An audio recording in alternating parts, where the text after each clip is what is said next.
Olá, meu nome é Roberto Cardoso. Eu estou deixando esse vídeo aqui gravado porque eu quero dar algumas informações para você. Eu vejo muita discussão na internet sobre racismo e, por incrível que pareça, eu vejo que as pessoas sequer sabem do que elas estão falando. Então deixa eu explicar basicamente do que essa discussão se trata. Olha, primeiro a gente tem que fazer a diferenciação sobre o que é preconceito, discriminação e racismo. Preconceito é qualquer opinião ou sentimento concebido sem exame crítico. Sentimento hostil, assumido em consequência de generalização apressada de uma experiência pessoal ou imposta pelo meio. Então, se eu falar assim, por exemplo, eu não gosto de japonês, eu não gosto de italiano, eu não gosto de índio, eu estou simplesmente generalizando uma coisa sobre a qual eu não pensei. É uma generalização apressada sem exame crítico. Isso é preconceito. Discriminação é o tratamento injusto de uma pessoa ou de um grupo. A discriminação é o preconceito na prática. Se eu falar, eu não gosto de japonês, portanto, na minha empresa eu não contrato japonês, aí eu estou discriminando, eu estou pegando um grupo e estou prejudicando deliberadamente. Racismo, gente, não tem nada a ver com isso. Tem a ver, mas não é o que você pensa. O racismo é a crença de que membros de cada raça possuem características comportamentais e morais diferentes. Há raças superiores e há raças inferiores. E a distância entre uma raça e outra seria a mesma que há entre dois animais distintos. Isso pode chocar um pouco você pensar que a distância entre dois seres humanos, a diferença é tão grande que é a mesma que há entre dois animais distintos. Mas olha essa foto. Essa foto não é de 1500, ela é de 1958. 1958, gente, é coisa de 60 anos atrás. Meu pai nasceu em 1944. O meu pai é mais velho que essa menininha dessa foto. Isso é um zoológico humano na Bélgica. Ali são pessoas negras presas para o branco ir lá visitar e ver como que era um negro. Eles pegavam aquela pessoa, ficava ali num ambiente que reproduzia o habitat dela na África e era um zoológico humano. Podia ser meu pai, em 1958. Não estamos falando de 500 anos atrás, você entendeu? Tudo isso é consequência de um pensamento racista. Um pensamento que diz que os seres humanos são divididos em raças e que as raças são diferentes. Isso aconteceu basicamente na história da humanidade duas vezes. No século XVI, durante a colonização, a Igreja Católica deu para o rei da Espanha o monopólio, o comércio de seres humanos, ao tráfico de escravos. Olha o que dizia a bula papal Dum Diversas de 1452. Nós damos, portanto, a Vossa Excelência, o Rei de Portugal e Espanha, pelo presente documento, com nossa autoridade apostólica, total e livre permissão para invadir, caçar, capturar e subjugar pagãos ou qualquer outro povo não crente, inimigo de Cristo, seja quem for, assim como seus reinos, condados, ducados, principados e outras propriedades, a fim de reduzi-los à servidão perpétua. A Igreja Católica estava dando autorização ao rei de Portugal para invadir quem ele quisesse e tornar escravo. Então é muito engraçado quando uma pessoa em pleno século XXI fala assim: os portugueses nem pisaram na África, tá ok? Esses portugueses nem foram lá, eram os próprios negros que vendiam os escravos para eles. Gente, o Papa deu autorização para o cara ir lá e pegar quando quisesse. Por que o português ia comprar uma coisa que ele podia pegar de graça? Hein? Faz sentido para você? Por que o português ia comprar uma coisa que ele estava autorizado a pegar de graça? Mas teve um outro momento que foi depois, século XIX, 1800 e pouco, por causa da teoria do Darwin. O Darwin não tem nada a ver com isso. Mas um primo dele, chamado Francis Galton, esse cara pegou a teoria do Darwin e falou: se a evolução acontece com os animais e os mais aptos sobrevivem, então com seres humanos é a mesma coisa. Como a gente sabe que existem raças diferentes, os melhores devem casar com os melhores, porque senão, se você casar com o pior, você não vai sobreviver. E ele criou um termo chamado eugenia. Olha o que ele dizia que era eugenia.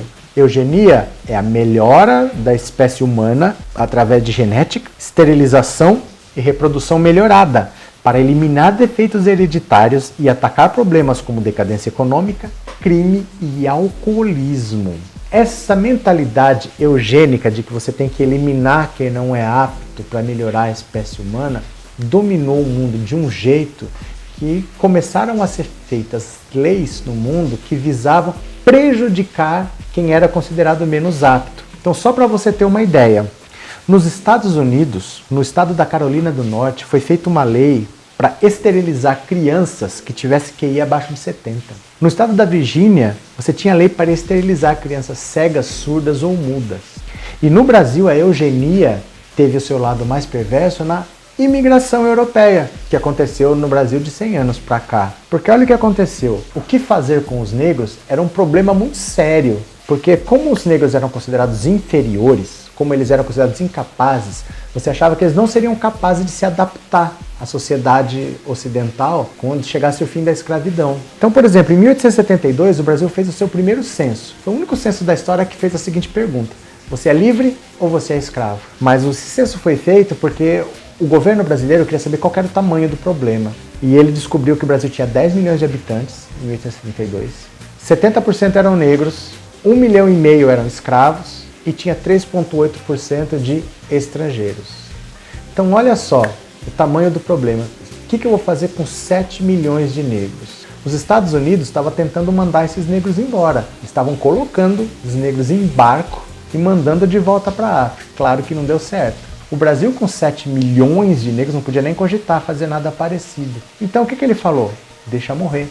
O negro sempre foi prejudicado desde que se teve a perspectiva de que a escravidão ia acabar. Esse cara só serve para servir. Ele não vai poder mais servir? Que morra. Então a primeira facada que se fez contra o negro especificamente foi em 1850. Decidiu-se criar a lei de terras, porque antes todas as terras eram propriedades do imperador. Ele fazia o que ele queria com essas terras. Você ocupava uma terra, depois você falava, ó, estou usando, o imperador ia lá e te dava o título. A partir de 1850, você só poderia ser proprietário de uma terra se você tivesse comprado essa terra. Isso fez com que o exército tivesse autorização para invadir qualquer quilombo e matar todo mundo, porque eles estavam ilegalmente naquela terra. O exército entrava para matar a mando do imperador. Sem ter onde ficar, o que acontecia com esses negros? Fugiam para as cidades. Só que na cidade tinha uma outra lei que foi feita para eles, a lei da vadiagem. A lei da vadiagem era o seguinte: se você fosse considerado vadiando em princípio era não estar trabalhando. Se você não tivesse carteira assinada, você podia ser preso. Você podia ser preso, mas a cadeia são as mesmas cadeias de hoje, que não são para recuperar ninguém, é para a pessoa poder ser lá dentro e morrer. Além disso, era considerado vadiagem jogar capoeira. Capoeiragem era considerado vadiagem. Era especificamente para prender os pretos. Além disso, a educação era o direito de todos os brasileiros. Mas esses negros que estavam sendo libertos, eles não eram brasileiros. Eles eram africanos que foram trazidos para cá. Eles não tinham direito de cidadão. Então eles não podiam estudar porque eles não tinham direito à educação. Mesmo assim, ainda foi feita uma lei em 1937 que proibia negros de frequentarem escola pública. Proibia, em 1937. Para piorar, o negro não tendo terra, não tendo trabalho, não podendo estudar, em 1881 foi assinada a Lei Saraiva, que falava o quê? Analfabeto não tem direito a voto. Então a escravidão ia acabar, esses negros de repente poderiam votar não para imperador, porque não tinha eleição para imperador, mas nos governos locais eles poderiam votar em alguém deles, mas não, eu impeço ele de estudar e impeço o analfabeto de votar. Estava resolvido o problema. Você percebe que tudo que foi feito para prejudicar? Isso tanto foi feito para prejudicar, gente, que em 1911 em Londres teve o Congresso Internacional das Raças, porque isso era um problema mundial que fazer com os negros. Congresso Internacional das Raças. E o representante brasileiro lá era o deputado Lacerda, ele era diretor do Museu Nacional do Rio de Janeiro. Olha a fala dele.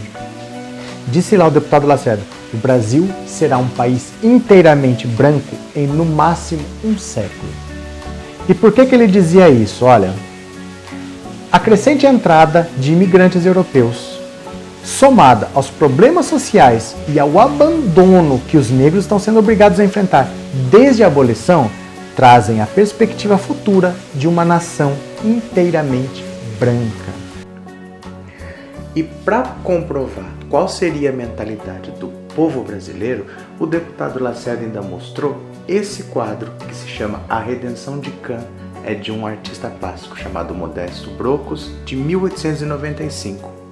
O que dá para ver nesse quadro? Existe uma senhora negra que está de pé, ela é muito pobre porque ela está descalça, e ela tem uma filha que é mulata. A filha dela é mais clara que ela. O Brasil se orgulha de ser um país miscigenado, mas o Brasil não conta que a maior parte dessa miscigenação é decorrência de estupros. Quem tinha escravo fazia o que queria na senzala. Mas essa senhora do quadro tem uma filha mais clara do que ela, e ela conseguiu casar essa filha com o imigrante europeu que está sentado ali do lado. E o filho dos dois que está no colo da filha é uma criança branca. Então ela está de mãos abertas, olhando para os céus e dando graças a Deus que ela conseguiu ter um neto branco. Ela conseguiu quebrar a maldição de Cã e agora ela tem um neto branco. Assim disse o deputado Lacerda. É assim que pensa o povo brasileiro. Ele quer ser branco. Gente, isso é muito grave. Isso é o Estado brasileiro dizendo: eu sei o que está acontecendo. Eu libertei esses caras, eu os abandonei. Nunca lhes dei um centavo. Pelo contrário, o fazendeiro que libertava os escravos é que recebia indenização. A Lei Áurea que libertava os escravos indenizava o fazendeiro. O negro nunca recebeu nada. Quem recebeu a indenização do Estado foi o fazendeiro. Vê se pode. E como ele sabia do abandono, que eles não estavam recebendo nada, que tinha leis contra ele, prejudicando, que ele era proibido de estudar, que não se dava trabalho, ele falava, em no máximo um século, quer dizer, até 2011, esses negros já teriam morrido. Nós não teremos mais negros nesse país. O Estado brasileiro sabia o que estava acontecendo. O Estado brasileiro agiu diretamente para que a situação fosse essa. Na outra ponta, o que o governo brasileiro fez? Eu tenho que matar, tenho que eliminar esses negros aqui, mas para embranquecer eu preciso trazer mais brancos aqui. Eu tenho muito poucos brancos nesse país, eu preciso trazer mais brancos. Então eles começaram, dá uma olhada nessa lei aqui, de 1893. Eles pretendiam trazer para o Brasil imigrantes europeus, mas não de qualquer lugar. Olha, os imigrantes deveriam ser da Itália, Portugal, Espanha, Alemanha, Áustria, Suíça, Suécia, Escócia, Irlanda, Açores e Canárias. Tinha que ser branco, né? E esse primeiro pessoal que foi chegando, como eles chegaram em 1893, a escravidão tinha acabado em 88, eles foram muito tratados. Eles foram tratados praticamente como escravos pelos fazendeiros. E não deu muito certo. Eles fizeram motim, eles fizeram greve, eles se rebelaram. E aí os caras perceberam, não dá para tratar esse cara do jeito que eu tratava o escravo. Então o que o governo fez? Divulgou a Lei 9.081, no dia 3 de novembro de 1911. E eu vou ler alguns trechos dessa lei para você entender. Artigo 2º. Serão acolhidos como os imigrantes os estrangeiros menores de 60 anos que chegarem aos portos nacionais com passagens de segunda ou terceira classe à custa da União, dos estados ou de terceiros e que quiserem gozar dos favores concedidos aos recém-chegados. Se você for estrangeiro daqueles países bonitinhos, o Estado pagava para você passagem de segunda ou de terceira classe e te fornecia vários benefícios. Por exemplo, olha só, o governo ia pagar para essas pessoas passagens de segunda ou de terceira classe desde o Porto até o Rio de Janeiro ou qualquer outro porto em que esteja montado o serviço de recebimento e hospedagem.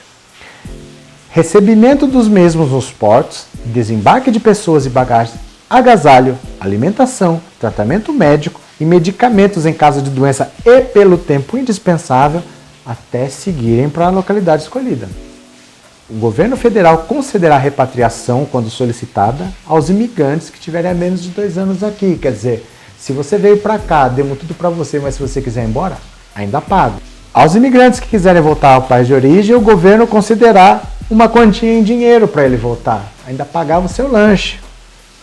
Os estados poderão prestar quaisquer auxílios em benefício dos imigrantes, independente dos concedidos pelo governo federal. Quer dizer, se o governo estadual ainda quisesse dar mais benefícios além do que essa lei previa, estava liberado, podia dar. Era para os branquinhos, poderia. Agora olha só onde os italianos, espanhóis, alemães iam ficar. Na sede do núcleo serão construídos os edifícios que forem necessários. Galpões para alojamento, casas de agências de correios e telégrafos, escolas públicas e oficinas e demais instalações. Lembra que o negro era proibido por lei de estudar? Pois o governo construía escola especificamente para os imigrantes. Isso se chama cota para branco. Vaga em escola reservada para brancos, negros proibidos de estudar, escola para branco. Se você é branco, seu antepassado, que chegou aqui um ano atrás, tinha uma escola específica para ele na colônia onde ele chegou. Ele recebeu o que os negros brasileiros nunca receberam e eram proibidos por lei de ter. Olha só, em cada núcleo deverão ser mantidos uma ou mais escolas para o ensino agrícola, um campo de demonstração destinado às culturas da região, pequenas oficinas para o trabalho do ferro e da madeira destinado aos filhos dos colonos que frequentarem o curso agrícola, estoque de máquinas, equipamentos, utensílios agrícolas a serem vendidos pelo custo aos colonos, pelo preço de custo aos colonos. Se com tudo isso, gente, com material a preço de custo, construindo casa, construindo alojamento, dando curso, escola técnica, educação, se ainda assim o cara não conseguir se manter, em falta de trabalho remunerado, ou quando este não baste, fornecer-se-ão víveres a débito aos chefes de família, 800 mil a um conto de réis por dia por adulto. O governo ainda te dá dinheiro se você não conseguisse se manter. Hoje você é contra o Bolsa Família, mas os estrangeiros que chegaram aqui de que tanto você se orgulha, receberam ajuda financeira do governo enquanto não trabalhavam. Dar-se-á assistência médica gratuita aos imigrantes enquanto o núcleo não for emancipado. Enquanto a coisa não estiver andando por conta própria, o governo ia dar assistência médica gratuita aos estrangeiros europeus. O brasileiro nunca teve isso. Os lotes de terra vender-se-ão a preços módicos, previamente marcados, dependente da sua área. Ia vender terra baratinha para o estrangeiro. O negro foi expulso da terra dele porque ele não tinha título, e ele não podia trabalhar, e ele não podia estudar para comprar a terra. E a terra era praticamente dada de graça. Praticamente não, porque se o imigrante estrangeiro que contrair casamento com uma brasileira ou filha de brasileiro nato, ou um agricultor se casar com uma estrangeira, será concedido um lote de terras com título provisório que se substituirá por um definitivo de propriedade sem ônus nenhum para o casal. É por isso que o seu descendente estrangeiro casou com uma brasileira aqui no Brasil, porque o governo dava terra para quem casasse. O governo dava terra, porque era para misturar, para clarear o Brasil. Nos lucros coloniais serão mantidos armazéns ou depósitos de gêneros alimentícios e outros de primeira necessidade para a garantia do estabelecimento da população a preços módicos. Tinha tudo que a pessoa precisasse lá para comprar a preços módicos. Se mesmo assim, com emprego, com o governo dando dinheiro, dando escola, vendendo tudo barato, se mesmo assim a pessoa fizer dívida, se ela morrer, qualquer débito que porventura haja contraído com o núcleo, o chefe da família que falecer, será considerado extinto, salvo o proveniente da compra de lote a prazo. Quer dizer, o título, se você fez dívida para comprar terra, essa dívida não se extingue. Calma. Se o lote tiver sido comprado a prazo e falecer o adquirente, deixando pago pelo menos 3 prestaçõezinhas só, serão dispensadas em favor da viúva e dos órfãos as demais prestações ainda não oferecidas. Olha que coisa de pai para filho. Não é uma coisa de pai para filho? E o pior disso, gente, é que olha a Constituição de 1934. Incumbe à União, aos estados e aos municípios, nos termos das respectivas leis, estimular a educação eugênica. O que é estimular a educação eugênica? Nessas escolas que o governo mantinha para estrangeiros, a educação era: você é melhor, você é superior, essa outra raça aqui só existe para te servir. Esse pessoal cresceu em escolas em que eles foram ensinados que nós não somos todos iguais. Ele estudou dizendo assim: existe uma cor de pele que vai ser servida e existe uma cor de pele que vai servir. Existe uma cor de pele que vai estar sentada esperando e vai ter uma cor de pele que vai estar limpando o chão, que vai estar abrindo a porta, que vai estar construindo parede. Eles foram ensinados isso. Dá uma olhada num trecho de um livro didático. Isso aqui é de 1936. A raça branca é a mais inteligente, ativa, perseverante, empreendedora e civilizada de todas. A raça amarela é uma raça inteligente, perseverante e empreendedora. A raça negra está muito mais atrasada que as precedentes. Gente, eu estudei em livro didático que dizia que o português foi buscar negro na África porque o índio era indolente. Eu estudei em livro de educação eugênica que dizia que o índio era indolente. Quer dizer, o índio não se esforçava para ser escravo. Olha o tipo de educação que a gente recebia. Mas isso fez criar na mentalidade desses descendentes de estrangeiros que eles são especiais, que eles recebem tudo de mão beijada do governo porque eles merecem, você entendeu? Obviamente, essa gente prosperou. Essa gente prosperou porque eles tinham tudo de mão beijada. Então esses meritocráticos prosperaram porque eles receberam tudo de mão beijada. E hoje é muito fácil você falar que eu venci por esforço próprio, que eu cheguei aqui filho de um imigrante pobre que veio, que batalhou duro. Ninguém está tirando o mérito de ter batalhado duro. Mas você foi beneficiado, você foi privilegiado. Você recebeu escola enquanto tinha uma lei para uma outra pessoa que proibia ela de estudar. Você não pode negar isso. Você entende qual que é o ponto? Não é tirar o seu esforço, mas o seu esforço foi suficiente. Aquele ali é o esforço que ele fizesse jamais seria suficiente.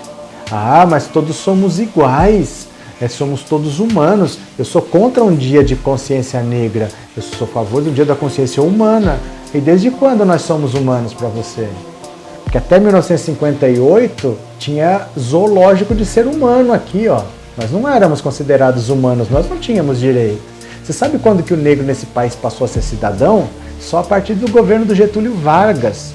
E não por bondade, sabe por quê? Por causa das 2 guerras mundiais que teve lá na Europa, faltou mão de obra lá, eles proibiram a saída de imigrantes. Eles proibiram o europeu de sair. Aí faltou mão de obra aqui. Por isso que foi dado a cidadania para o negro. Porque aí precisava dele para trabalhar de novo. Mas em qual emprego? Abrir a porta, limpar o chão. Porque esses filhos de imigrantes aqui, ó, estudaram numa escola que passava pela educação eugênica. E conforme eles foram prosperando, essas primeiras escolas aqui, ó, eles já podiam começar a pagar pela educação. Eles estavam prosperando, as escolas começaram a ser pagas. E a escola pública ficou lá para o negro. O governo parou de investir. Foi aí que degringolou a educação pública no país. Porque os imigrantes estavam aqui, ó, na escola deles, que passou a ser paga. E a pública ficou lá para os negros e o governo nunca mais investiu em educação. Por isso que a educação antigamente era boa e hoje não é mais. E aí hoje, quando a gente fala que tem que ter cota na universidade para esses negros, é porque para o branco sempre teve. Para o branco teve no começo. O general Costa e Silva teve a cara de pau durante a ditadura militar de publicar a Lei do Boi, em 1968, separando cotas nas universidades para filho de fazendeiro. Ninguém nunca reclamou. Então, assim, é um mínimo de incentivo para quem foi prejudicado, não há 500 anos atrás, até agora. Eu sou contra a cota para negros, eu sou a favor de cotas sociais, porque o pobre não é necessariamente negro.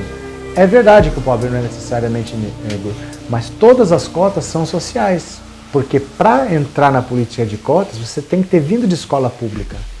Se não importa a sua cor, se você veio de escola particular, você não entra. A cota é só para quem veio de escola pública, você entendeu? Você tem cota para indígena, cota para quem vem de escola pública, tem cota para deficiente físico, não por essa lei de cotas, é outra lei, mas tem. O brasileiro ele não é contra cotas. Quando ele fala que ele é contra cotas, ele não é, porque ele não é contra cota para deficiente, ele não é contra cota para índio, ele não é contra cota para pobre, ele é contra negro. O brasileiro é contra beneficiar negro.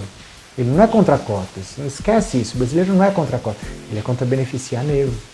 E mesmo assim, desde 2012, quando começou a entrar em vigor essa política de cota, só agora em 2018, pela primeira vez na história, entrou uma aluna no curso de medicina da USP pela política de cota. Uma, na história, entrou uma. Mas o cara é contra a cota para quê? Para negros.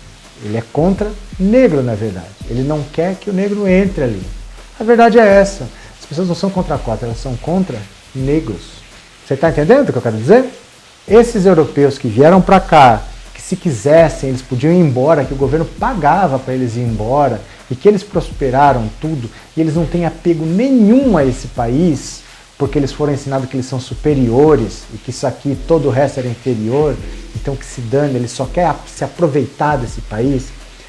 Esse cara, ele ainda deu sorte porque ele tem um plano B. Qual que é o plano B? A Europa sempre foi um continente de miseráveis. A nobreza se aproveitava do dinheiro da burguesia. A burguesia tinha dinheiro, a nobreza se aproveitava, o clero se aproveitava, mas o povo sempre foi pobre. O europeu sempre foi pobre e analfabeto. Só que dos anos 80 para cá, a Europa enfim enriqueceu. As pessoas enfim enriqueceram. Então esses imigrantes pobres que vieram para cá, que receberam tudo na mão, que prosperaram, se eles ainda acharem que não está bom para eles ainda ganham um plano B. Eu tenho passaporte português, eu tenho passaporte italiano, eu tenho passaporte alemão. Se isso aqui não melhorar, eu vou embora. Tá nem aí pro país. Esses são os meritocráticos. Esses são as pessoas que são contra cotas, que são as pessoas que são contra a Bolsa Família. São pessoas que foram ensinadas pelo governo brasileiro que elas são melhores que as outras, porque o governo dava tudo para elas e fazia leis para prejudicar. O objetivo é que os negros todos tivessem morrido até 2011 e o Brasil fosse um país branco. Você entende? Então o que eu quero é que você bote de uma vez por todas na sua cabeça. Não fale por aí, mas eu não tenho dívida, eu não escravizei ninguém. Não é você. Mas o seu país agiu diretamente para que a situação tivesse assim. A pessoa não está na favela hoje porque ela não se esforça. Ela está lá porque nunca foi dada oportunidade a ela. Todos os empregos eram negados, a educação era negada, a saúde era negada. Por lei. Por lei. Não é questão de força de vontade, porque por mais que ela quisesse, a lei impedia. Tinha crimes específicos para penalizar aquelas pessoas. O samba era considerado ilegal. A capoeira era considerada ilegal. Você entendeu? Então essas pessoas foram prejudicadas diretamente. O governo brasileiro agiu para que essas pessoas estivessem nessa situação. E vocês, que são brancos, meritocráticos, vocês deviam dar graças a Deus, vocês deviam agradecer que os negros só lutam por igualdade. Eles não ligam por vingança. Viu? Aí vocês iam ter problema se os negros quisessem vingança. Mas os negros não querem vingança. Eles não querem que vocês paguem pelo tempo de escravidão. Eles não querem que vocês vão ser escravos também para ver o que é bom. Eles só querem igualdade. Vocês já deviam estar satisfeitos se fosse por isso. Tá bom? Então fica aí o recado. Espero que vocês aproveitem a informação. E se quiser reclamar, reclama. Eu que não tô nem aí. Valeu.